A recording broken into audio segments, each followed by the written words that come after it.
Okay, got it.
Hola, ¿qué tal? Buenos días. Hoy es sábado 13 de enero del 2024.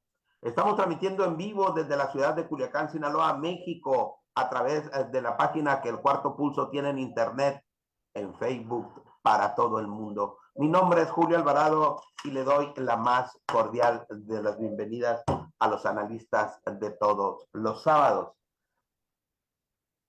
Al doctor Alejandro Alcocer Herrera, que nos acompaña desde la ciudad de Culiacán, Sinaloa, oriundo de la ciudad de Ciudad Juárez. Doctor, buenos días. Bienvenido a la mesa de análisis virtual del Cuarto Pulso. Feliz año. Muy buenos días y feliz año 2024 para todos, para ustedes pues, sobre todo. Y pues aquí, de nuevo, ya hacía falta volver a intentar verle esa vena jurídica al quehacer diario, al quehacer que nos ocupa. Muy bien, muchísimas gracias por estar de nueva cuenta con nosotros. Le doy la más cordial de las bienvenidas a la maestra Damaris Osuna Zavala, que nos acompaña desde el corazón agrícola de México, desde Guasave, Sinaloa. Maestra, buenos días, bienvenida a la mesa de análisis virtual de Cuarto Pulso. Muy buenos días para todos, para todas. Muchas gracias por permitirme estar aquí con ustedes. Y primero Dios, así aquí estaremos hasta que San Pedro baje el dedo, como dice el dicho. Desde el corazón agrícola de México, Guasave, Sinaloa, a sus órdenes. Bien, la maestra Damaris Osuna Zavala se incorpora al equipo del programa El Cuarto Pulso de manera permanente. Muchísimas gracias, maestra, doctora, por haber hecho un espacio en tu agenda para participar con nosotros en las mesas de análisis virtual del Cuarto Pulso. La maestra Damaris Osuna Zavala, lo decía en privado, es integrante de la Federación de Abogados en Sinaloa, en la región de Guasave, Sinaloa. Es también activista en el tema de los derechos humanos. Actualmente es oficial del registro civil en aquella ciudad. Y también lo que decíamos, la maestra es integrante de la Cuarta Transformación. Nadie es perfecto. Una admiradora del presidente Andrés Manuel López Obrador. I'm lover. Decíamos también antes de entrar al aire que en este espacio informativo, en este espacio de análisis del Cuarto Pulso, no censuramos a nadie. Aquí podemos opinar con libertad lo que quieran opinar en los términos que gusten opinarlos. Así es que, doctora, maestra Damaris, dicho lo anterior, el día de hoy vamos a abordar varios temas, no dos temas nada más. El 2023, finales del 2023, dio mucha información para analizar. Entre ellos estaremos analizando los sucesos más importantes que ocurrieron en el 2023 a nivel nacional y a nivel internacional. Estaremos también abordando los personajes, los antipersonajes, lo que está ocurriendo ahorita en este momento en Ecuador, la designación del precandidato a la presidencia de la República por Movimiento Ciudadano, el Fosfo, Jorge Álvarez Vale. El año 2023 estuvo marcado por sucesos lamentables y prometedores. El 2023 también fue un año único que sin duda dejará huella en la historia.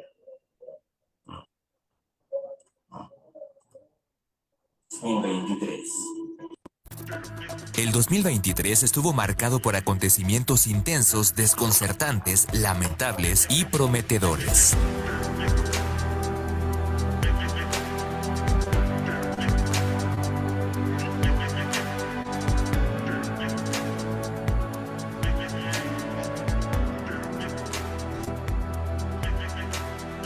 Por eso te presentamos la selección de los editores de Expansión para resumir un año único y que sin duda dejará huella en la historia. Internacional. 1. La guerra entre Israel y Hamas. Del 7 de octubre al cierre de este año se acumularon 20.000 muertos, 7.760 desaparecidos y 1.800.000 desplazados. 2. El 2023 se perfila como el año más caluroso desde que se tienen registros. 3. El sismo en Turquía y Siria deja 51.000 muertos y el de Marruecos 2.500. 4. Donald Trump se convierte en el primer presidente de Estados Unidos en ser acusado penalmente de cualquier cargo. Llegó al cierre del año con 4 juicios penales abiertos. 5. El libertario y ultraderechista Javier Milei gana las elecciones en Argentina. 6. Lula regresa al poder en Brasil tras derrotar a Jair Bolsonaro. 7. La OMS declara el fin de la emergencia por COVID-19, misma que duró más de 4 años. 8. India se convierte en el país más poblado del mundo. 9. El rey Carlos III es coronado en Reino Unido. 10. La carrera a la luna se reactiva con nuevos corredores como India, China y las empresas privadas. Política. 1. Ovidio Guzmán, el hijo del narcotraficante mexicano Joaquín El Chapo Guzmán, fue capturado en enero y extraditado a Estados Unidos en septiembre. 2. La reforma electoral de López Obrador es rechazada, surge la Marcha Rosa y hay un relevo en el INE. Sale Lorenzo Córdoba y entra Guadalupe Tadei. 3. El fenómeno migratorio sigue complejizándose. En marzo mueren 39 migrantes en una estación migratoria en Ciudad Juárez. 4. Renuncia Arturo Saldívar a la Suprema Corte de Justicia de la Nación y llega Norma Piña. 5. Xóchitl Gálvez surge como aspirante a la candidatura presidencial. Además, se definen las precandidaturas de Morena, en la que Marcelo Ebrard es dejado fuera y Morena define a Claudia Sheinbaum como la coordinadora de la defensa de la Cuarta Transformación. 6. México, con la gestión de López Obrador, apunta a un récord de asesinatos. Ocurre una nueva salida de los expertos del grupo interdisciplinario de expertos y expertas independientes que trabajaban en el caso Ayotzinapa y el recuento de desaparecidos de 1962 al 2023 es de cerca de 112.000 personas. 7. El huracán Otis golpea y deja estragos profundos en Acapulco. 8. Inicia la precampaña presidencial de Samuel García y en cuestión de días termina. Su esposa e influencer Mariana Rodríguez se registra como precandidata a la alcaldía de Monterrey. 9. Se celebran elecciones en el Estado de México y Coahuila, cerrando con el triunfo del priista Manolo Jiménez en el primero y la morenista Delfina Gómez en el segundo. 10. Los nuevos libros de la SEP generan polémica por sus bases pedagógicas y comienzan las pausas en las entregas. 11. Los casos de Lagos de Moreno y Salvatierra no dejan olvidar que los asesinatos de jóvenes siguen sucediendo en pleno 2023. Economía. 1. El paquete económico proyecta más deuda pública en México. 2. Las pensiones y el salario mínimo van al alza. 3. El paquete contra la inflación y la carestía PASIC para contener el incremento de precios tiene poco impacto en la inflación general, salvo en el precio de la gasolina. 4. Unifin pide prórroga a sus acreedores y advierte riesgo de ir a la quiebra. 5. A inicios del año se esperaba que el Producto Interno Bruto incrementara casi 2%, pero con el nearshoring se espera que llegue a 3%. 6. Las remesas apuntan a un récord en México y en términos de crecimiento económico general para el país, el 2023 será el mejor año de todo el sexenio. 7. El huracán Otis deja un fuerte impacto en las aseguradoras. 8. Se agrava la crisis hipotecaria en China. 9. Citigroup opta por lanzar una oferta pública inicial para la venta de Banamex. 10. Banxico sube la tasa a un máximo de 11.25% y crece el furor por los CETES en México. Empresas. 1. En marzo se anunció la inversión de la planta de Tesla en México. 2. En mayo ocurre la toma de vías de Ferrosur de Grupo México. 3. En el mismo mes, Santander roba mercado a Banamex con la preventa de Luis Miguel. 4. En julio ocurre otro accidente en Pemex, el derrame de crudo y la explosión en la sonda de Campeche. 5. En julio, las salas de cine reciben un impulso con las películas Barbie y Oppenheimer. 6. En septiembre, Grupo México inmoviliza 60 trenes para evitar que miles de migrantes los aborden. 7. En octubre, Otis azota Acapulco y daña hoteles, supermercados, restaurantes y los concesionarios de vehículos. 8. En diciembre ocurre la reunión de empresarios con López Obrador para discutir la reforma a la jornada laboral. 9. En el mismo mes, López Obrador inaugura el Tren Maya con únicamente el primer tramo de Campeche a Cancún funcionando. Tecnología. 1. Elizabeth Holmes, CEO de Theranos, es condenada a 11 años.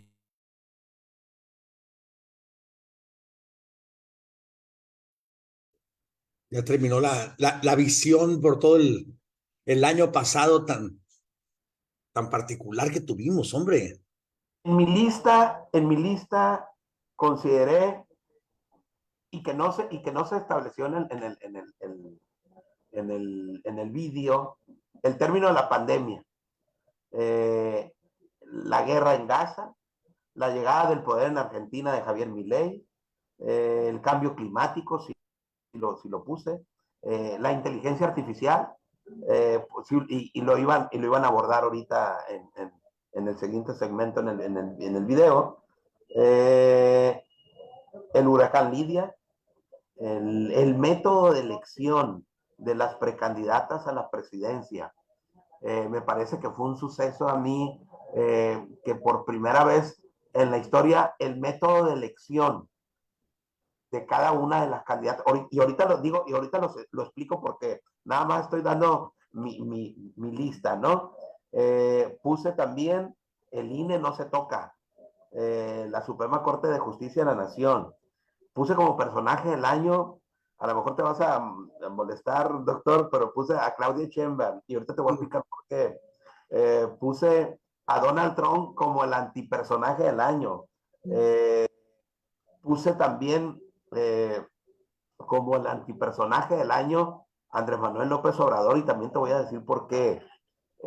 Lo que no consideré en mi lista y que sí se consideró en el vídeo es a Samuel García, a Delfina Gómez, los libros de texto, el tema de la violencia del Lago de Moreno, de Salvatierra. Por supuesto no puse a Luis Miguel ni a la Barbie tampoco, y lo que omití poner como un suceso relevante es el tema de la jornada laboral, pero todo esto lo voy a ir segmentando poco a poco. No sé, ustedes, ¿cómo anda, doctora Damaris Osuna? Los puntos medulares, usted los tocó, son procesos sociales, políticos, económicos, que algunos son, se puede decir, inexplicables, que rebasan nuestras fuerzas, como los huracanes, como las guerras. Desde nuestra óptica ya son asuntos de política mundial, con una decisión macabra entre las partes. Perdón que te interrumpa. Vámonos poniéndole orden al análisis. ¿Por qué, por ejemplo, la guerra de Gaza? ¿Por qué fue un suceso internacional? Obviamente por por lo que representa. Ninguna guerra es buena, pero después me parece a mí que en ese tema hay un aprovechamiento de Israel y se aprovecha de las circunstancias, y creo que el uso excesivo de la fuerza está de más. Pudo haber asumido el control Israel sin generar y provocar tantos muertos, porque sus objetivos militares eran los hospitales, doctora. No, yo ahí sí no justifico. Bueno, Israel estaba respondiendo a un ataque por parte de Hamas, pero creo que fue desproporcionado. No sé, tu opinión, doctora. Definitivamente fue un abuso de poder, violentando todos los derechos posibles, derecho internacional, acuerdos de política internacional. Fue un abuso total de poder, en donde yo imagino un elefante contra una hormiga. Así lo veo yo. Entonces, en donde el dolor es grande aún. Los que vivimos en México, en el caso de mi persona, me duele ver eso, pero lógicamente si nos vamos a la historia, pues eso es un asunto bíblico, ¿no? Me voy a otro fondo. Para mí es un asunto bíblico, en donde esas guerras han existido por muchísimos años, pero definitivamente fue un abuso total de poder, violando todos los derechos humanos posibles. Doctor. Siento que sí, definitivamente se convirtió en un suceso que nos arrebató, digamos, la tranquilidad, entre comillas, que teníamos visual.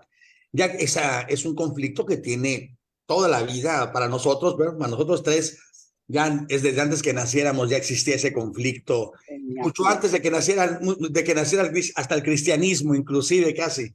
Pero de cualquier forma, la guerra como tal en Gaza, de quien venga, quien sea el provocado, quien sea el provocador, no veo por qué nos han obligado muchos a ponernos de parte de alguien. Creo que cuando estás de parte de alguien en una guerra, estás de parte de la guerra. Y yo siento que no debemos para nada alentar alguna de las partes, ya que esa guerra es injusta de cualquier punto de vista. Está muriendo civiles israelíes, civiles palestinos, está muriendo de todos lados. O sea, la verdad, eso debe terminar de alguna manera. Y el hecho de que los gobiernos de izquierda, por ejemplo, se estén poniendo del lado de Palestina y los de derecha del lado de Israel, no nos indica más que estamos en realidad mal como seres humanos. Necesitamos terminar ya con esa situación de creer en las guerras, de fomentar las guerras, para que en realidad las guerras dejen de ser. Ucrania, Rusia. Ucrania, Rusia igual. Estamos apoyando a Ucrania, unos a Putin, y la verdad, ambos están en un injusto. Si nos ponemos a ver, los dos tienen razones malas. ¿Por qué no se van a un ring, Putin y el otro Vladimir, el otro Vlad, y se agarran ellos? Porque la verdad, mueren civiles, mueren personas, mueren niños, muere la humanidad en sí de las personas. La particularidad de esta guerra era que iba a terminar en 3 días. Así es. Recuerdo yo que cuando la analizamos, un compañero en este panel, en esta mesa virtual, dijo que era una guerra que no iba a tardar una semana, que se iba a terminar en 3 días. Y le dije, ¿sabes qué? A mí me parece que esta guerra va a durar lo que duró la de Vietnam con Estados Unidos. No, me dijo, toda proporción guardada. Estamos viviendo otros tiempos, otras épocas. Los métodos de resistencia son distintos. Me parece que el tema está más en la mente, en la mentalidad de las personas. Por ejemplo, los vietnamitas en aquel entonces, ellos luchaban por ideologías, luchaban por su patria, y por eso se explica tanto tiempo ese conflicto entre Vietnam y Estados Unidos, y que terminó Estados Unidos finalmente saliendo de Vietnam, y creo que posiblemente pueda ocurrir en lo mismo entre Ucrania y Rusia, doctora? Yo siento que ahora las guerras son más encarnizadas. Siento que la persona que o el país que toma la decisión de apoyar a uno o a otro es también participar en la guerra, aunque no entre en armamento. Pienso también que ahora las guerras no son por un pedazo de tierra, también son por vender armas, también es por apropiarse de un bien económico de ese país. Por eso pienso que hoy las guerras no son buenas, ni perdidas, ni ganadas, porque hay mucho dolor, corre mucha sangre, y lo único que se logra es que el vencedor gana dinero, gana poder. Es todo lo que se gana en una guerra. Por eso yo pienso que desde la trinchera de cada uno de nosotros debemos hacer paz, pero paz de la buena, no paz con un objetivo o no paz con un interés. Esa es mi óptica. Y te digo que son más encarnizadas ahora porque hay registros históricos en donde los pueblos que se peleaban se iban a los desiertos a pelear. Ahora las guerras son en las ciudades donde matan inocentes, donde no tienen nada que ver con el deseo de guerra. Ese es mi comentario. A ver, doctor, ¿qué opinas de la llegada al poder en Argentina de Javier Milei? Yo, la verdad, comparto muchas de sus ideas de que hay que hacer un gobierno más pequeño para un estado más grande. O sea, la verdad siento ahí que está él bien en muchas cosas, y yo siento que Argentina va a salir de ese bache en el que se encuentra, solamente que, como él dice, primero van a necesitar tener medidas emergentes y se va a sentir primero una crisis más fuerte, pero es temporal, tienen que recuperarse. Lo que ellos han vivido es tremendo, 25 años de la misma familia en el poder, movida de una manera u otra entre los Kirchner. Y la verdad siento que Milei va bien. No me gusta su estilo, es un estilo estrambótico, ya conocemos cómo son los argentinos en sí, son así, son muy parecidos a los italianos, cómo hablan, cómo dicen. Y cuando hablan de ser populistas, el populismo lo hacen exagerado también allá. Entonces, por eso se nos hace un poco hasta, digamos, mal su presencia. Pero no, yo digo que va a ser bien. Su forma, su estilo lo usó para llegar al poder, pero las ideas que tiene y las formas, cualquier cosa que tenga va a ser mejor que los Kirchner.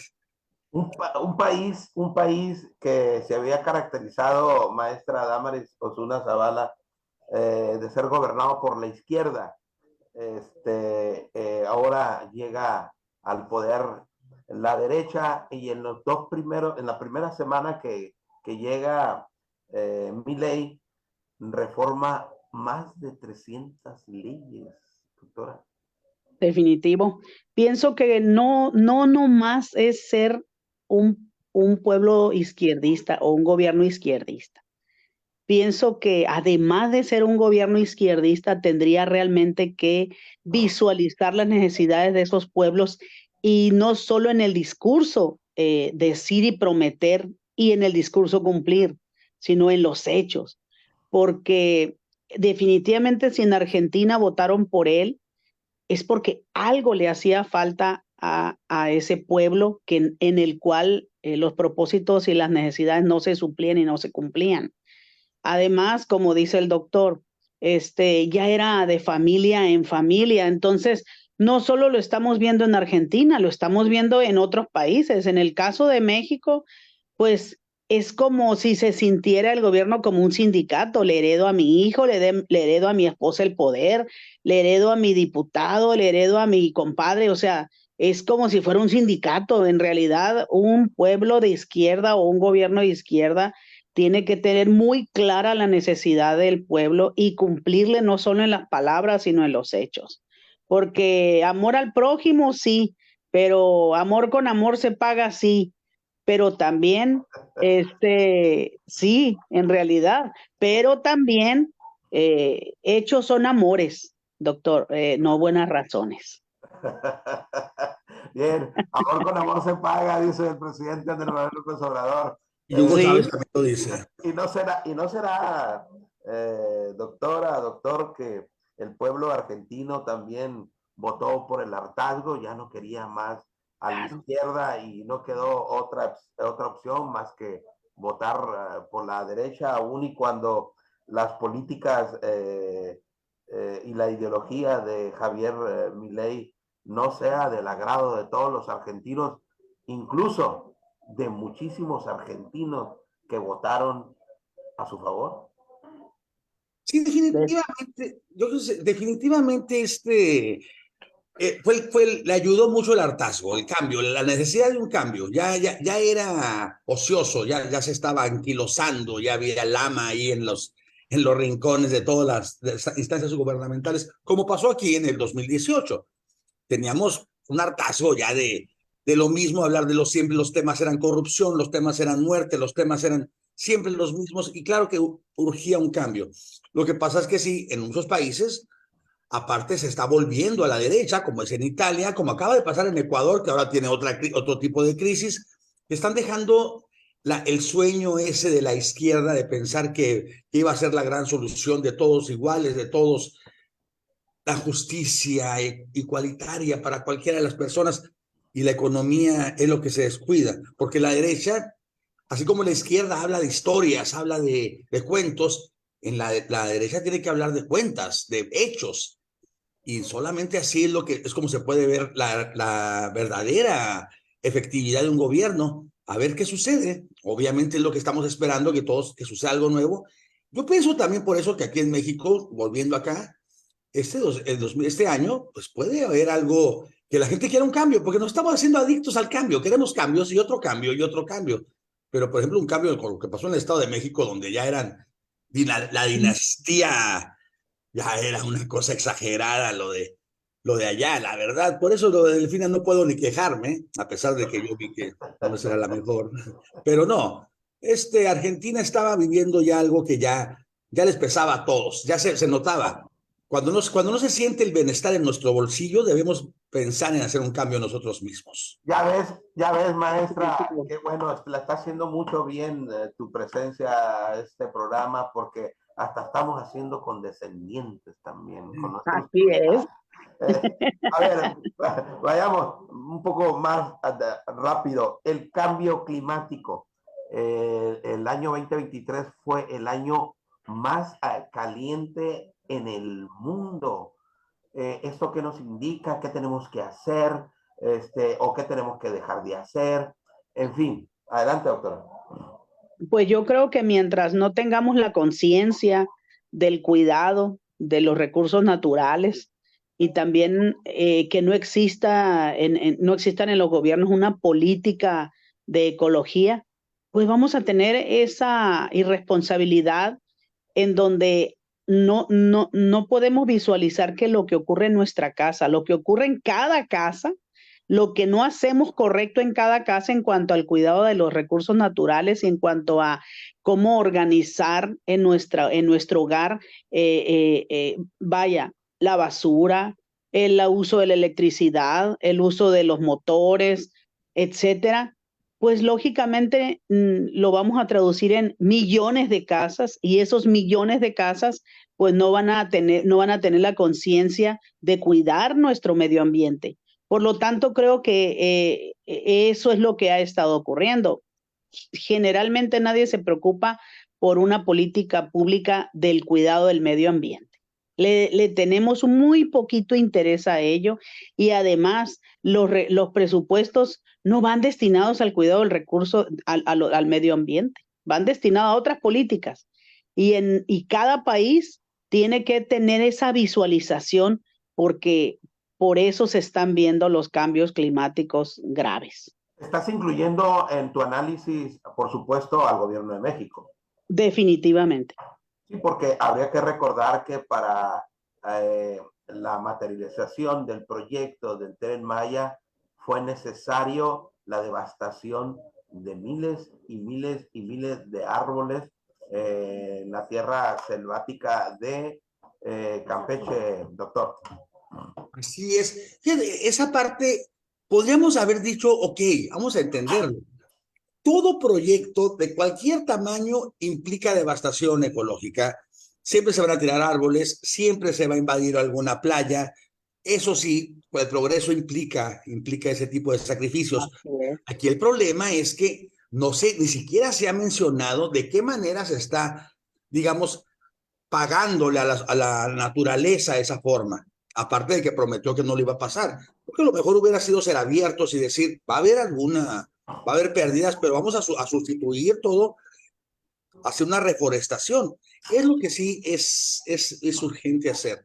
Ha fallado esa parte, no, nadie lo puede negar, de que se nos diga que haya la transparencia y de que haya una reforestación. Sí implica. Ahora, por otra parte, siento que a veces exageramos. El año pasado hubo el fenómeno del niño también, que ya sucedió hace unos 20 años más o menos, recuerdo, sí, y que también se consideró el año más caliente del mundo en ese tiempo. Entonces son ciclos que suceden también a veces y no debemos tampoco caer en el pánico porque estamos en un pánico eterno. Pensamos que el mundo se acaba pasado mañana. Ok, no se va a acabar pasado mañana, pero sí debemos tomar medidas, como dice la doctora, en cada casa, evitar tantos plásticos, ¿verdad? Usar botellas de Coca-Cola de vidrio, digo, para no tener que estar comprando plástico y tirando, llenando. Evitar de alguna manera ser tan dañinos, tan dañosos con nuestro mundo. Nomás tenemos este. Sí, parecería que es lo menos, pero no, representa lo más. El tema acá es cultural, doctores. El tema es cultural. Empieza a generar conciencia desde el propio seno familiar con nuestros hijos y crearles el hábito de incluso guardar la basura en donde debe de ir, pues, ¿no? Desde ahí parte. El problema, por supuesto, es más complejo, es multifactorial y tiene que ver con temas presupuestario y de voluntad, con Macroeconómico, pero si empezamos por nosotros mismos, por así es. nuestros hijos, creo que sería un gran comienzo. La inteligencia artificial. La inteligencia artificial es un suceso del año 2020, es uno de los sucesos más importantes, pero también es un tema complicado. La inteligencia artificial llegó en el 2023. Se le bajó el volumen, doctor. Sí, sí, sí. La inteligencia artificial llegó en el 2023 y sin ninguna regulación legal.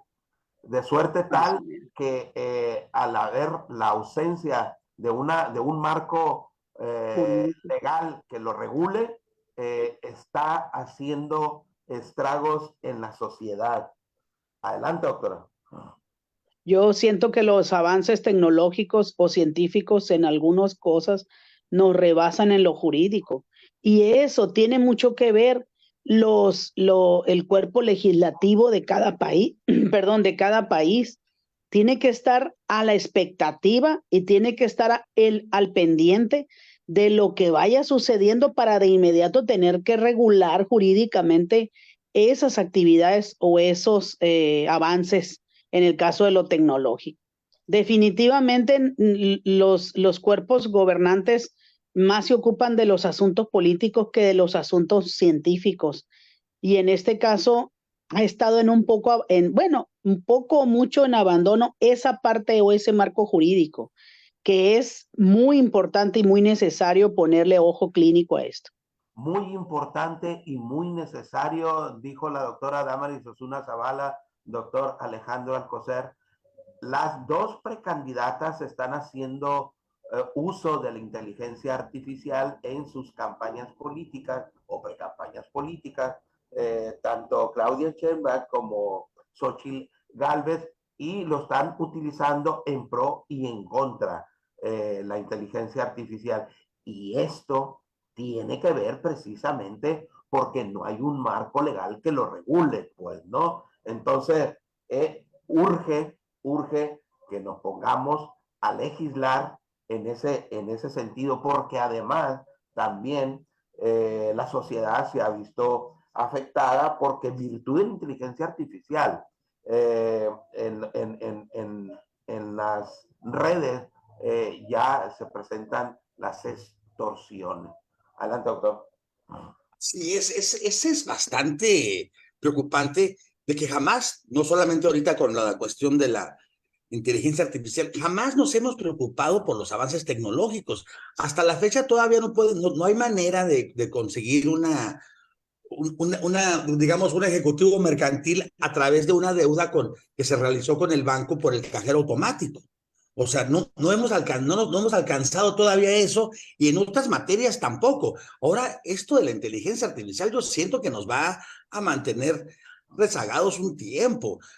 Apenas hace poco se empezó a legislar, más o menos a regular cuestión de la genética, por ejemplo, entre seres humanos. O sea, no estamos al paso, nos está ganando siempre.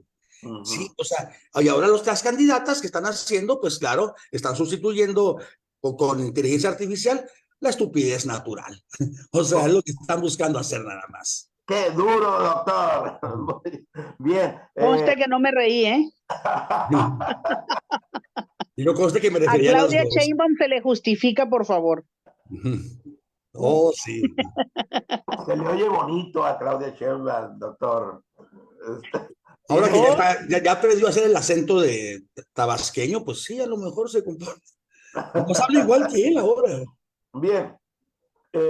Vamos a pasar a analizar los sucesos nacionales. Acabamos de agotar los sucesos internacionales de esta lista que tuve yo bien realizar, con independencia de que ustedes tengan sus propios sucesos y que quieran que lo analicemos. A nivel nacional, el huracán Lidia, doctor. Pues el huracán Lidia, la verdad, nos golpeó y todo, pero lo debimos haber utilizado como una especie no sé, para prever lo que pasó con Otis. Eso es lo que dejó Lidia, es lo que debimos haber aprendido, una lección que dejó, pero no aprendimos. Desnudó a la autoridad, desnudó a las autoridades en relación a su incapacidad, y no previeron este fenómeno natural, meteorológico, cuando son hoy día perfectamente predecibles. Aún así, no tuvieron la capacidad para prever que se iba a impactar en la hora y la fuerza con la que lo hizo Lidia, y todos los estragos que dejó, doctora. Y Definitivamente los fenómenos son impredecibles, ¿no? Pero a través de los años siempre ha habido la misma queja de que no previnieron, de que las personas que fueron afectadas no son ayudadas. Siempre a través de la historia ha habido lo mismo. Yo siento que tiene que haber un programa más integral en donde participen toda la autoridad que tiene que intervenir en esos momentos y se le ponga un interés muy, muy peculiar a cuando está ocurriendo o cuando va a ocurrir más bien algún fenómeno natural. Entonces, mientras no tengan los países, en este caso México, por ejemplo, expertos y se le dé un presupuesto para expertos en esa materia, pues van a seguir ocurriendo lo mismo que ocurrió en el año pasado con ese fenómeno, ¿no? Y desgraciadamente los que más sufren son los más vulnerables. Entonces, por ejemplo, aquí en mi pueblo hay gente que vivió fenómenos naturales de años atrás y nunca se les dio una ayuda. Entonces, eso no es no nomás de Sinaloa, también es de otros estados de la República, e incluso puedo asegurar que en otros países ocurre lo mismo. Pienso que necesita México más presupuesto para preparar a expertos en esa materia y poder estar a la vanguardia de prevenir y sobre todo ayudar al que ha sido destrozado en sus propiedades. Pues sí, por supuesto que son fenómenos que no son privativos de Guerrero, que no es privativo de Acapulco, que ocurre en otras partes del país y del mundo.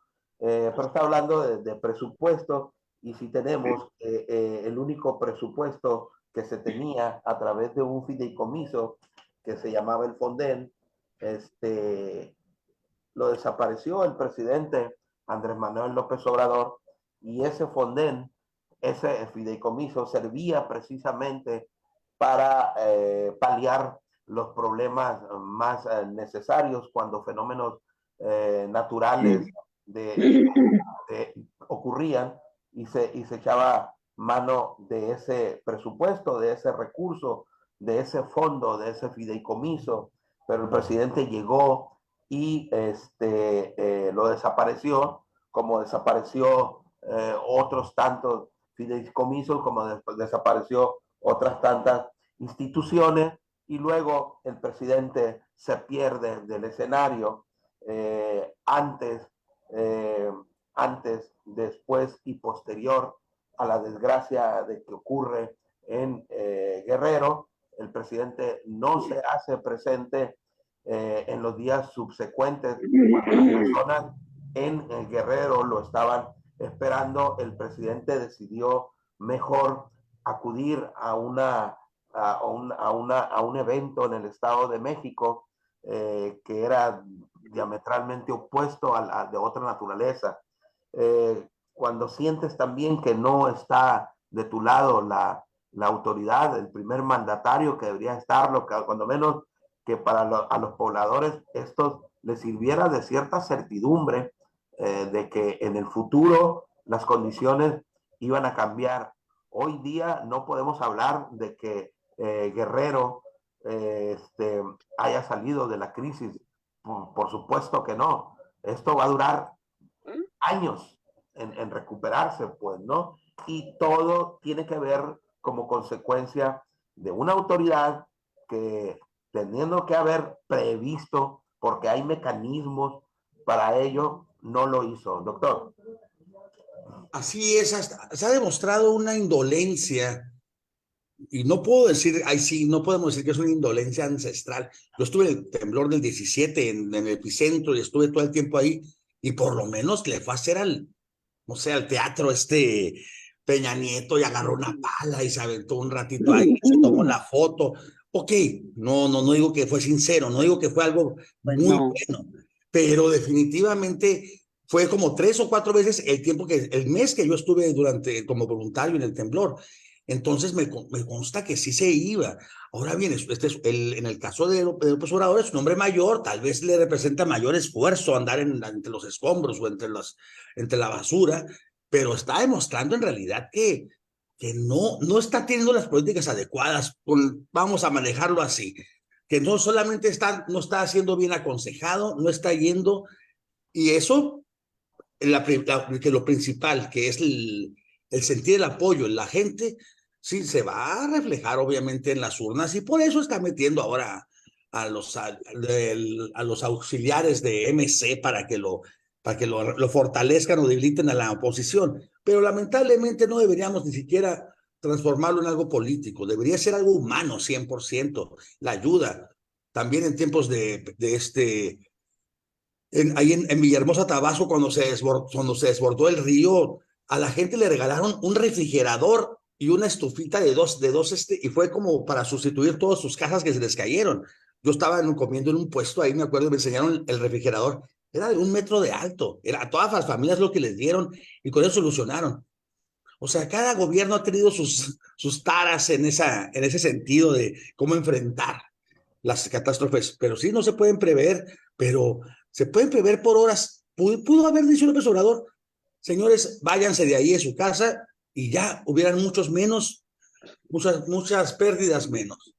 Dicen que no sabemos nadie cuántas pérdidas humanas ha habido, y yo también creo que no, porque yo veo una confusión tremenda en el internet de las cifras, y se me hace imposible lo que me han dicho. Mis amigos de allá me dicen que son incontables, que todavía no pueden saber todavía cuántos se han muerto. Y que no es cierto que son esas cantidades, que pueden hablar de miles, dicen, lo que me asusta. Me asusta que no podamos verlo. Hay testimonios verdaderamente reveladores a través de los videos que han circulado en el internet, en las redes sociales.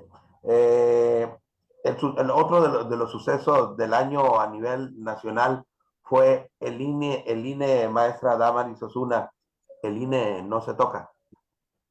Sí, fue un proceso muy complejo en donde el INE no se toca, pero en realidad son políticas muy complejas, la verdad, hablar de ese tema. Yo siento que el INE es una instancia que regula un proceso electoral. Siento que debe ser una institución que exista en el gobierno, en el país, porque de una u otra manera ha regulado los procesos, salvo que hay dudas en cuanto a cómo ha operado en favor de, y videos y notas ahí están. Pero definitivamente para mí el INE debe estar, pero salvaguardando exclusivamente el proceso electoral sin politizarse. Eso es mi comentario.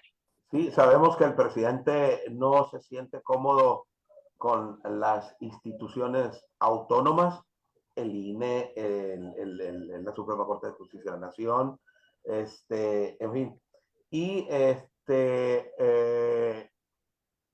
INE fue el que lo llevó y reconoció el triunfo electoral de Andrés Manuel López Obrador y la pretensión, doctora, a través de la iniciativa de ley que se envió en su oportunidad a la Cámara de Diputados, era definitivamente que el INE desapareciera con la reforma, que afortunadamente hubo un equilibrio, se tuvo todos esos temas a través de las acciones de inconstitucionalidad ante la Suprema Corte de Justicia de la Nación, pero para mí eso no es realmente lo que pudiera destacar.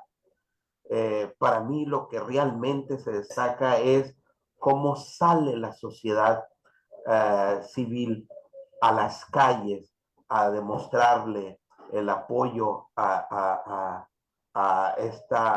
este órgano autónomo, al Instituto Nacional Electoral, como nunca antes visto en todo el país, no nomás en la Ciudad de México, fue en todo el país ese fenómeno que se arrastró y que bueno nos llena, al menos a mí, de luz y de esperanza de que puede haber un cambio en este 2024, que puede haber un equilibrio de fuerzas políticas en los congresos, que eso es lo que estamos esperando en un país que se preste de ser democrático como el nuestro. Es necesario el equilibrio de las fuerzas políticas en los congresos y a mí ese tipo de manifestaciones me llenan de mucha luz y de mucha esperanza. Doctor Alejandro.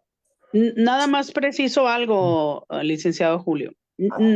Sí es muy cierto que fue una situación que nunca se había visto en el país, pues es lógico, nunca. Pero también preciso que no fue toda la sociedad civil que se desbordó a apoyar al INE. Además de que definitivamente no fue el INE quien lo llevó al éxito de ganar la elección. Lo llevó la gente y como lo comentamos ahorita, que estaba harta de los mismos gobiernos. Entonces, el INE nomás fue regulador, pero sí considero que el INE, que es una institución que regule un proceso electoral, debe existir en el país, pero que ese instituto no parcialice sus deseos o sus intereses. Eso es mi comentario. El INE es un árbitro. El INE es un árbitro. A Julio César Chávez nunca le dieron peleas regaladas. Julio César Chávez siempre mostró en el ring que era el mejor y por eso le levantaban la mano. Entonces, siempre el INE ha actuado en congruencia.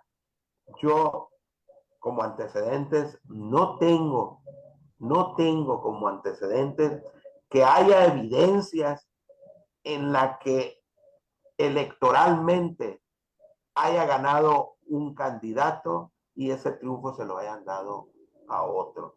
No al menos con evidencia documentada electoralmente hablando, porque es muy fácil opinar desde el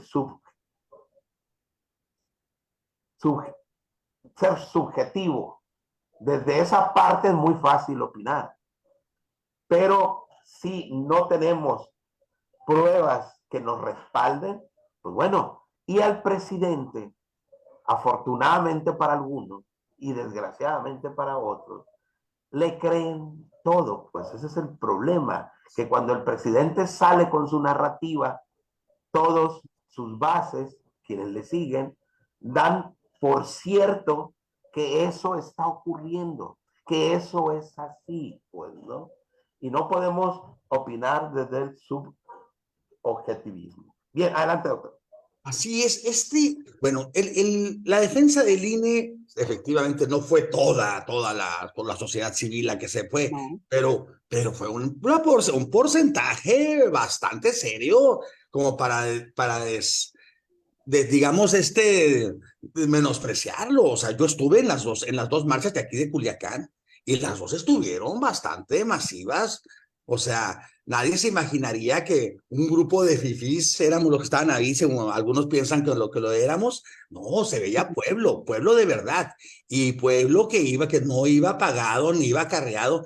Igual en la Ciudad de México. O sea, yo todos lo vimos. Y yo tengo familiares allá que me explicaban, pues, ¿y quién te pagó? Nadie. ¿Quién te llevó? Nadie. Ese yo me fui en el metro hasta para no batallar para estacionarme. O sea, todo el mundo fue voluntariamente porque entendemos que es una institución necesaria. Debería ser un cuarto poder, bueno, contando con que la prensa es el cuarto poder, un quinto si quieren, totalmente independiente. En Argentina, inclusive, ya que lo mencionamos, se menciona como poder electoral.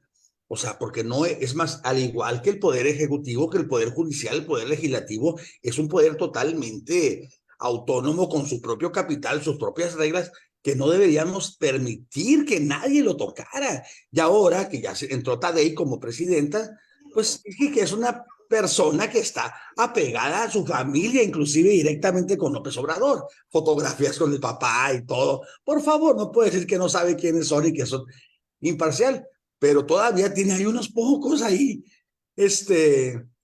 consejeros que están batallando para lograr sostener la independencia del INE. Ojalá que se sostenga y ojalá que en realidad siga con su función. Yo también, mi único fraude electoral que fui testigo fue en el 86 en Chihuahua y después con Salinas de Gortari, que también fue muy descarado el fraude que organizó Bartlett. Y ahora resulta que quieren revolvernos a unos tiempos en los que todo se arregla aquí, en cortito. ¿Para qué? ¿Para qué tanto gasto? ¿Y por qué ganan más? Esa preocupación de lo que ganan los demás me pone a mí mal. Digo yo, deberíamos al contrario decir, en lugar de intentar bajarles el sueldo a ellos, vamos a intentar que todos los mexicanos tengan mejor sueldo. Eso sería una chulada, en lugar de estar pensando en por qué los demás ganan más. ¿Qué? Que ganen más, pero también ellos que ganen. Ese pretexto que están usando lo usan nada más para tocar las instituciones que más o menos han defendido, como el electoral y la transparencia, por ejemplo. Más o menos. Las que odia este hombre. El famoso se nos cayó el sistema de Bartlett. Lore dice feliz 2024, saludos a todos en la mesa. Dice las mañaneras sin el marketing del presidente para aquellos que realmente no se dan cuenta de lo que pasa en el país. Lamentablemente es gran parte del país.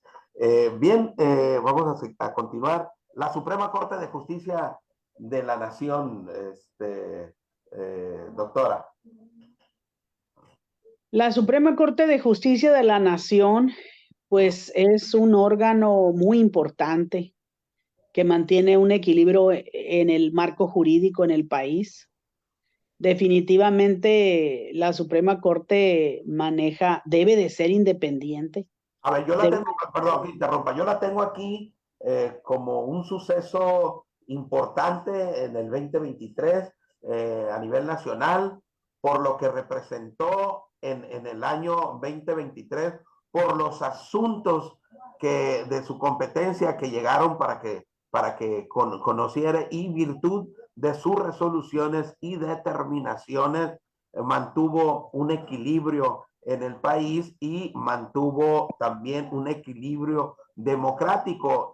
Hay que recordar que llegó a esa instancia también la deliberación de la reforma al Instituto Nacional Electoral, por ejemplo, también, que fue echada para atrás por la Suprema Corte de Justicia de la Nación, entre otros asuntos complicados para la vida pública de este país y que afortunadamente no pasaron por las decisiones que tomó la Suprema Corte de Justicia de la Nación.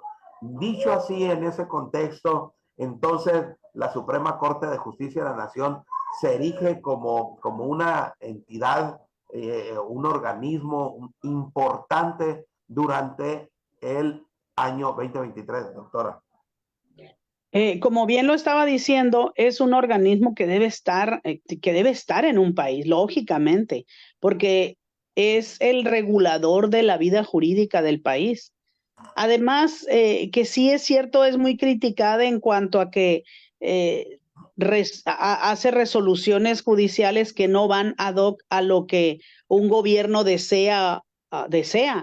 Pero cuando se habla de un proceso judicial, nosotros como abogados, usted lo entenderá, no podemos dar un criterio, no podemos definir un criterio del por qué se hizo o del por qué debió haberse hecho. Necesitamos como abogados tener un expediente, analizarlo meticulosamente y definir si realmente la Suprema Corte dio una resolución judicial de acuerdo a los criterios los criterios legales o no. La sociedad muchas veces critica a una instancia, que en este caso la Suprema Corte, por alguna resolución que dictó en favor de alguien de un peso político o económico, pero en realidad como abogados no podemos decir si tuvo o no razón o si fue ilegal o no la resolución. Pero definitivamente la Suprema Corte es una instancia que regula la vida jurídica de un país. Bien, el presidente no se siente cómodo con los órganos autónomos e independientes, entre ellos la Suprema Corte de Justicia de la Nación, y bueno, virtud de sus determinaciones judiciales, resoluciones judiciales, el presidente tiene una animadversión en contra de la Suprema Corte de Justicia de la Nación o de alguno de quienes los integran, por sus resoluciones, como ya lo he dicho, y ahora también pretende de alguna forma tener una Suprema Corte de Justicia de la Nación a modo, porque también ha propuesto que los ministros de la Suprema Corte de Justicia de la Nación sean designados a través del voto popular. Ahorita la Suprema Corte de Justicia de la Nación ha resuelto, por ejemplo, que el INAI debe de tener sus consejeros completos, ha dado instrucciones al Senado para que instrumente los mecanismos necesarios de suerte tal que les permita al INAI tener a los consejeros completos. No había pasado esto, doctora, los consejeros en el INAI no habían estado completos, le hacían falta 5 consejeros al INAI desde casi inicio del año 2023, y esto tenía que ver o tiene que ver con el grupo parlamentario de Morena, que es mayoría en la Cámara de Diputados, se había opuesto a hacer esa designación de los consejeros del INAI. Virtud de esto se pone a consideración a través de una acción de inconstitucionalidad, y la Suprema Corte de Justicia de la Nación termina concluyendo que deben de ser designados estos consejeros. Cuando intenta el presidente de la República desaparecer los fideicomisos de la Corte, de la Suprema Corte de Justicia de la Nación, de la judicatura, del Poder Judicial, también se pone en consideración de la Suprema Corte de Justicia de la Nación y le dan reversa a esa iniciativa de ley del presidente. Entonces, para decirles a quienes nos ven y nos escuchan que la Suprema Corte de Justicia de la Nación es el último reducto que nos queda como ciudadanos para el equilibrio de poderes en este país. Doctor, Y además, licenciado Julio, la Suprema Corte debe ser imparcial, limpiamente imparcial e incorruptible. Esos son dos puntos muy importantes. por supuesto, por supuesto. Y si partimos que la última designación de la ministra Batres no está precedida de esa imparcialidad, porque obviamente responde a intereses del presidente de la República, Andrés Manuel López Obrador, porque él fue el que la designó. Históricamente, las designaciones de los ministros se hacen por parte del Senado. En esta ocasión, el Senado estratégicamente le dejó al presidente esa designación. Es un derecho, pues. Pues, Es un derecho, pero es un derecho del presidente, pues. Pero no hay parcialidad y tampoco hay capacidad de la ministra, porque ya evidenció su falta de capacidad y conocimiento para desarrollar el tema de la interpretación. Se puso nerviosa. ahora todo lo va a utilizar Es ella todo. como... De la interpretación de la Constitución. Entonces, así, en esas condiciones, la Suprema Corte de Justicia de la Nación no puede garantizar la imparcialidad que se le demanda, porque además de los 13 ministros, hay 4 ministros que son a modo del presidente López Obrador, son a propuesta del presidente Andrés Manuel López Obrador. Bien, si les parece, vamos a abordar el personaje del año. El personaje del año, Claudia Sheinbaum. De tiro así. ¿Cómo ves, doctor Alejandro Alcocer? ¿Cómo ve, doctor? Pues es el personaje que ha generado más controversia, sí. Pero no lo nombraría yo como el personaje a seguir o a admirar. Para mí es un homicida, o sea, disculpen que lo diga, sabemos el resto de que haya omitido la situación del metro, en el Repsamen. Ella no debería estar tal vez en la cárcel. Pues sí, la verdad no le encuentro otro lugar a esa mujer más que en la cárcel, pero el hecho de que esté sobreviviendo, sí, la convierte de que haya sobrevivido a eso, de que haya pasado por lo del Repsamen, y luego del 17 y luego por lo del metro el año antepasado, y que ahora sea la candidato, casi la presidenta de la República. Pues sí, es para convertirla en el personaje, ¿no? Y el hecho de ver cómo se ha transformado poco a poco en un clon del presidente, que hasta tiene el mismo acentito de sus discursos, que habla igualito.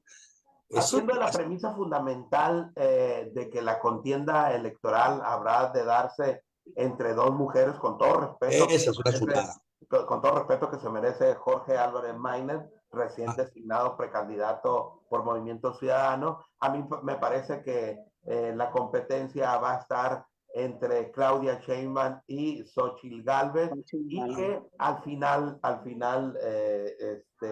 terminaremos viendo como presidenta de este país a Claudia Sheinbaum. El análisis visto así, hecho así desde mi punto de vista, hace y provoca que yo la haya designado a Claudia Sheinbaum como la personaje del año. Doctora. Definitivamente, Claudia Sheinbaum ya virtualmente es la presidenta de México.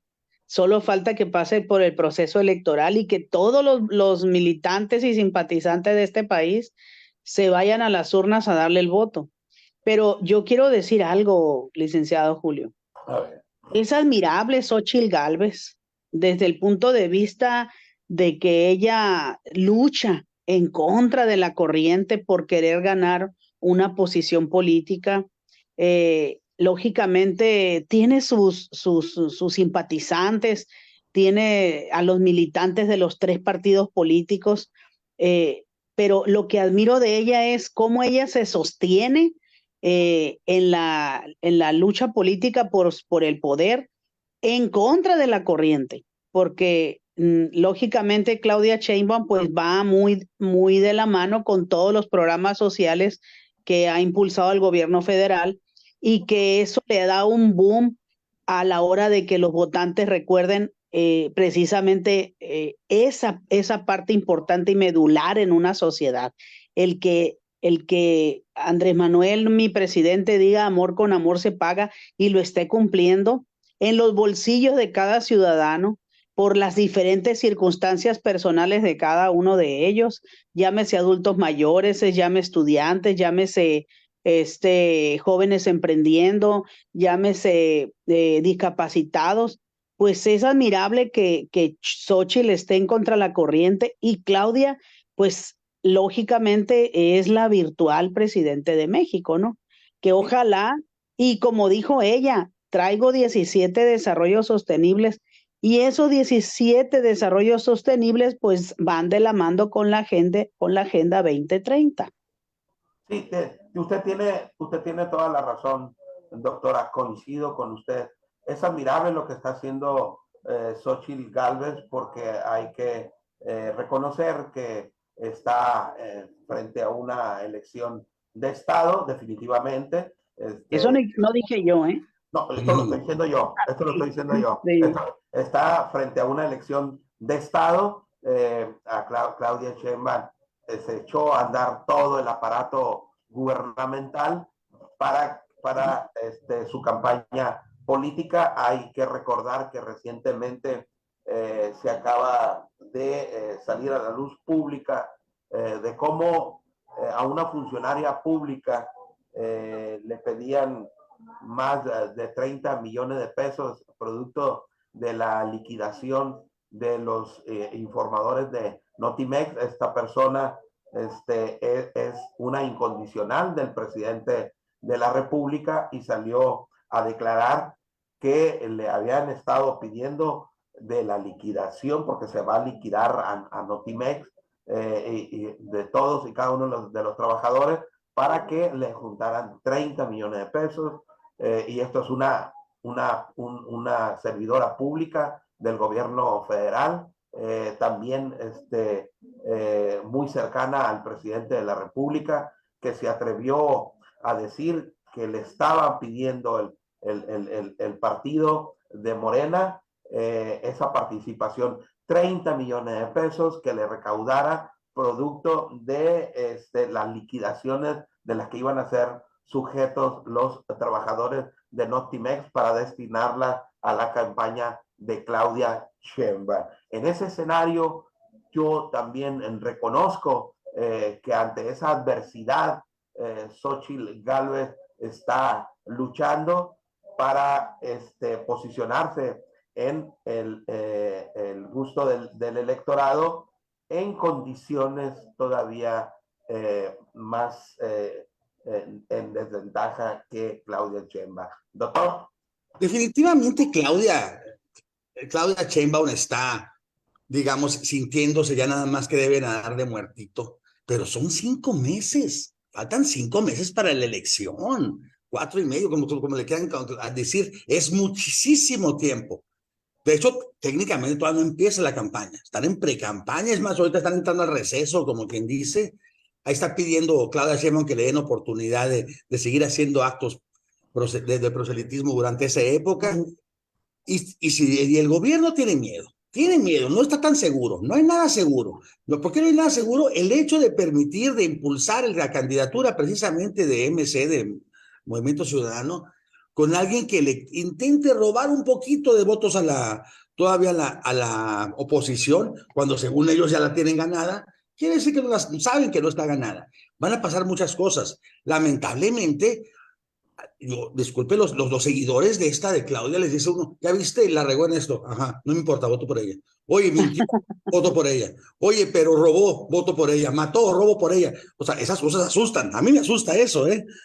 pero pero, Exagerando un poquito, ¿verdad, doctor no, Alejandro? yo soy un exagerado, mire, cuando me dicen córtate el pelo, mire cómo quedé. Este, pero la verdad es que sí, sí me provoca un poquito de miedo eso de ver por qué tanta entrega, digamos, no sé, pero yo todavía digo, pueden pasar muchas cosas. Una elección se Van cae a pasar. en una noticia muy fuerte, que no va a pasar, me dicen, pero yo digo que sí puede pasar. Lo que pasa es que la gente, por más que las vea, por más que le digan, no, pareciera que no se voltea. Aunque he conocido mucha gente que me dice, olvídate, a mí me encuestan y yo voy a decir siempre Morena, y para todo Morena porque es mi trabajo, porque es mi seguridad. Pero en cuanto vaya a la urna, yo oposición. Me El lo han dicho varios antipersonaje, aquí, el en persona, antiper- aquí en Culiacán. el antipersonaje del año, para mí es el presidente Andrés Manuel López Ah, Obrador, eh, incuestionablemente, por la forma en la que ha conducido a este país. A mi juicio, eh, el tema de la criminalidad, el tema de la violencia en el país, 134.594 homicidios, nada más homicidios en el país, y esto es una estadística del Secretariado de Seguridad Pública a nivel federal.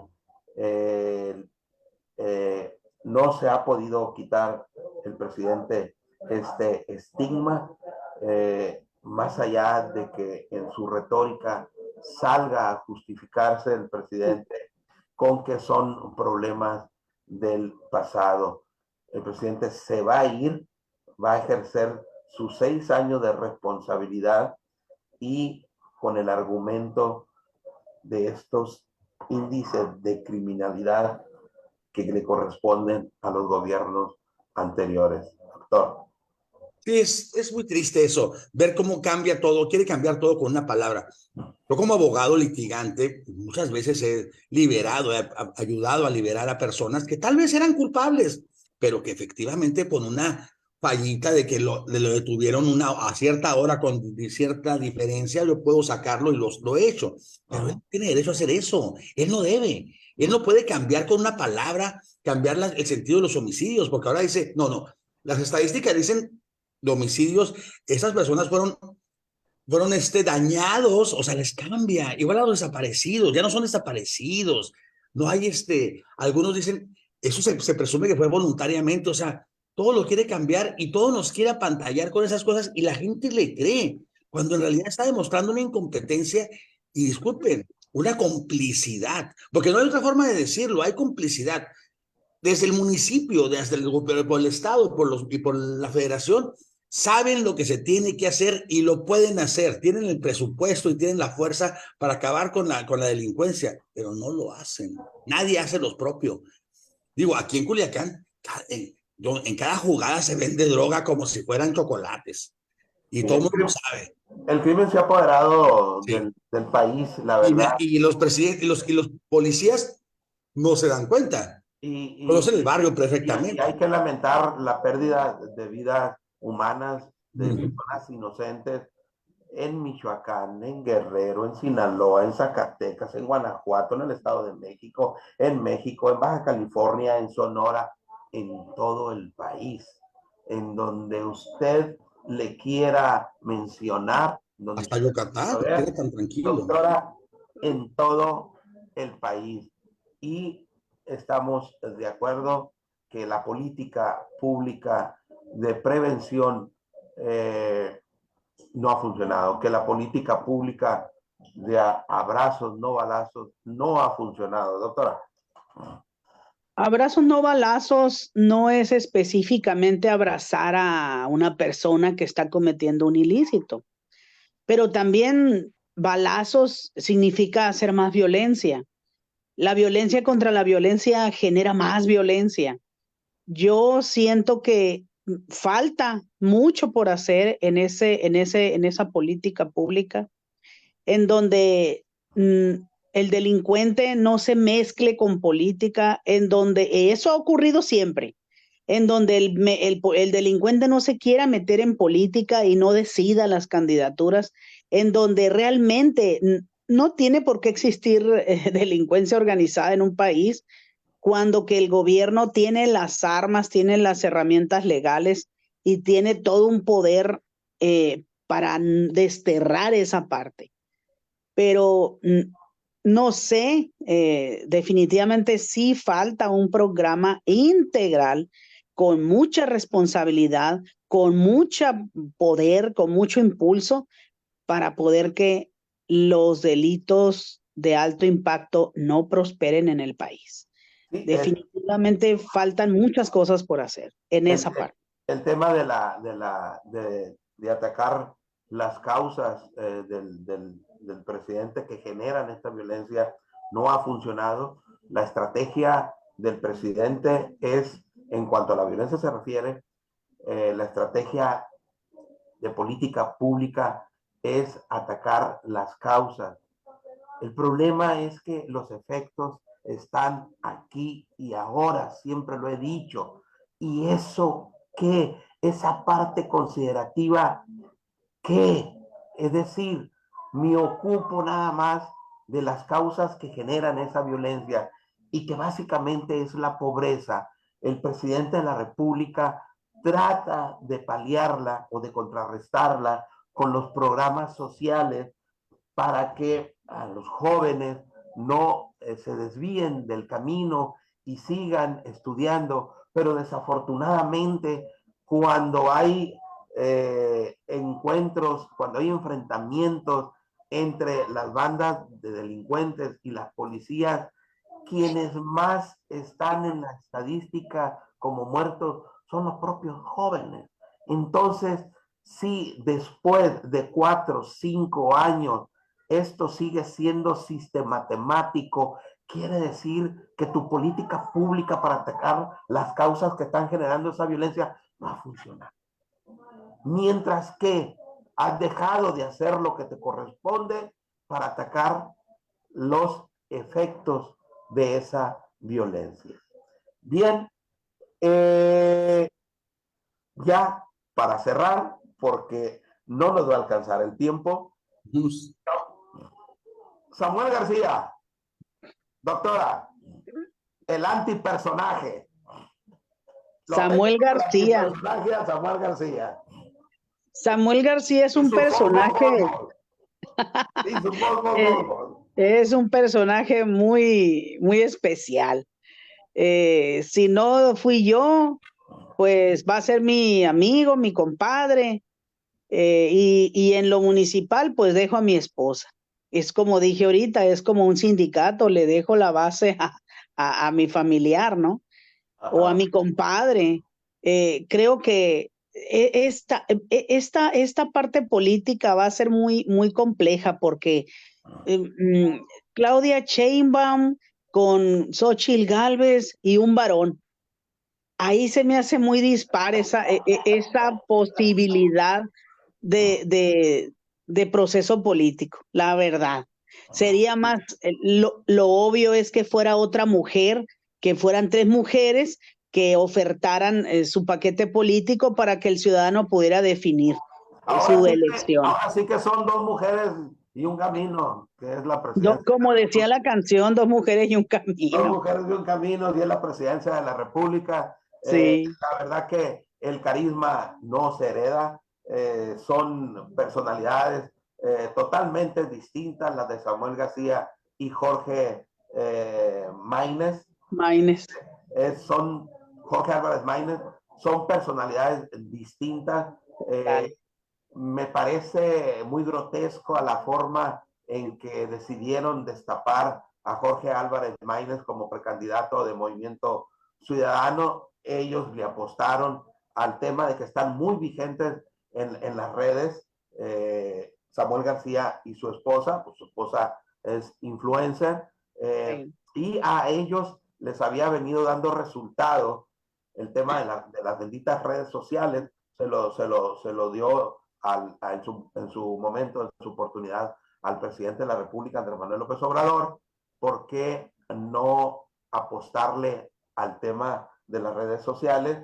cuando Samuel García estuvo en esos 10 días, la verdad es que sí se vio una intención y un aumento en las preferencias para Samuel García, lo que no implicaba precisamente que ese aumento le iba a alcanzar para poder llegar a ser presidente de la República, ni mucho menos, ni colocarse en una segunda posición, pero sí estaba siendo muy visibilizado Samuel García, pero bueno, creo que tiene que ver con la característica propia, la característica personal de cada uno de nosotros, y que tampoco eso se hereda ni se pasa a la estafeta. Jorge Álvarez es un tipo todavía mucho más serio, mucho más resuelto, mucho más político, con mucho más experiencia en la vida pública, en la vida política, a diferencia de Samuel García. No creo que el tema ese le vaya a resultar, salvo su mejor opinión, doctora. Por eso comento yo que hay una guerra diametral en política de dos mujeres con un hombre. Pienso que yo lo veo así, licenciado y doctores. Es como si fuera otro juego más del presidente Andrés Manuel. Así lo veo yo, Gracias por su sinceridad. para mermar la posibilidad de otra figura y que se piense mejor en Claudia Sheinbaum, que es la candidata, la presidenta virtual de Morena. A la presidenta de Morena, tal vez. Yo siento que sí, efectivamente la posición, la presencia de MC, simplemente, pero la presencia de Samuel nada más se va y fue con el fin de debilitar a la oposición. Y fue demasiado obvio, y sin embargo no se sabe. Este Dante Delgado está un poquito medio raro y es capaz de buscar que la elección también intentar ganarla, porque el hombre tiene unas ambiciones también de antaño, ¿no? Y haya tenido enemistades y broncas precisamente con López Obrador. ¿Quién sabe si se le voltea y termine juntándose con la oposición? Porque podría pasar, es lo que se ha buscado de hecho. Es el nuevo Samuelito nuevo, el moreno, la verdad no va a llenar los zapatos ni siquiera de Samuel como candidato, precandidato que fue, en los días que fue candidato, pero no va a lograr una gran votación. No, nada más está buscando ser ese desequilibrio, pero no son solamente un hombre. Todavía puede inscribirse, he estado viendo que tiene la intención de inscribirse Eduardo Verástegui, sí. Que Eduardo Verástegui también viene nomás y conste que yo, si fuera un candidato con más respaldo, yo votaría por él, mejor que cualquiera de las señoras. ¿Sí? ¿Por qué? Porque tenemos la misma tendencia, digamos, yo soy conservador y él está en contra de todas las cuestiones progres que están diciendo, del aborto, que toda la promulgación de políticas LGBT. Entonces, por eso yo iría por él. Pero aún así, no sirve ahorita como candidato. No sé, se vea como currículum, pero no estamos ahorita para hacer currículum. Estamos para ganar una elección, estamos para que gane México, y si no, en realidad entonces no te interesa. Si vas a entrar como candidato nada más para hacer ahí un espacio, entonces no te voy a creer. A nadie le creería que nada más entrara para divertirse. Como fue un error que alguna vez dijo la pobre de Xochitl, pero espero que en realidad ella busque ser presidente, que no lo haga como solamente me voy a divertir en el camino. No, creo que Xochitl está consciente que no tiene posibilidades de ser la próxima presidenta Sí tiene. de este Claro país. que no. Yo soy muy objetivo en eso, doctor, pero me parece que a través de la figura de Xochitl Gálvez se puede tener el número de votos suficientes para que la oposición coloque en los congresos una verdadera fuerza que contrarreste todas las medidas o iniciativas que en un momento determinado pudieran impulsar el grupo parlamentario de Morena. Definitivamente López Obrador, Morena no va a tener la calificada, estamos seguros de eso, eso es casi imposible. Entonces creo que en estos momentos en los que nos encontramos, para mí en lo personal, sería suficiente que encontráramos a través de la figura de Xóchitl Gálvez un verdadero equilibrio de fuerzas políticas representadas en los congresos. Bien, el tiempo se nos ha terminado, no nos dio oportunidad para analizar el tema de Ecuador, la crisis por la que está atravesando, la crisis política de seguridad por la que está atravesando el Ecuador. Si llegase a ser tema todavía la próxima semana, va a estar agendado porque merece un análisis acucioso de lo que está pasando en el Ecuador, porque se habla de la presencia de los cárteles mexicanos, de Sinaloa y el del cártel Jalisco Nueva Generación, a través de los grupos delincuenciales que están en el Ecuador. Por eso sí es muy importante que lo analicemos de manera acuciosa, aparte, y de ser tema lo estaremos abordando el próximo sábado.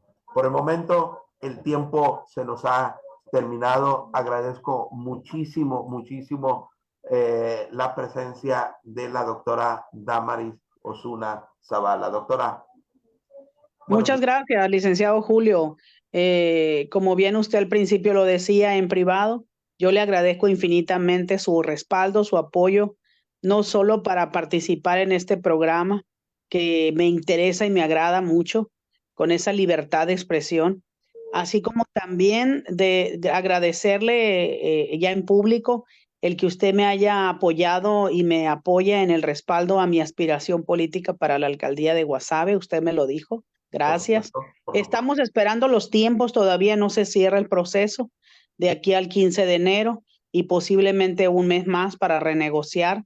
Y obviamente agradezco al doctor Alcocer la oportunidad de poder estar también en este programa con ustedes. Sí, doctora, estoy al pendiente de ustedes. A pesar de que te encuentras en otra corriente ideológica y política, primero eres mi amiga, y va desde aquí mi apoyo y mi respaldo, y el de la federación, por supuesto, de ser necesario para que logres materializar tus aspiraciones como precandidata a la presidencia del Ayuntamiento de Guasave, y también recomendarles al público en general el libro de nuestro compañero México en Resistencia, se llama. Gracias. Cómprenlo. Gracias. Léanlo. Si gustan, la próxima semana daremos algunos pasajes de lo que aquí en este libro está escrito. ¿Ya lo leíste entonces? Doctor, tiempo nos hizo falta para traerlo a colación, para platicarlo, para el doctor Alejandro Alcocer Herrera, maestra Damaris Osuna, es el autor del libro de Muy bien. Resistencia. Se lo prologó Manuel Gutiérrez Carrillo. Bien. Hay que leerlo. Hay que leerlo. Pues, bueno, decirles a todos que nos ven y nos escuchan que son ustedes los que tienen la mejor opinión. Hasta el próximo sábado.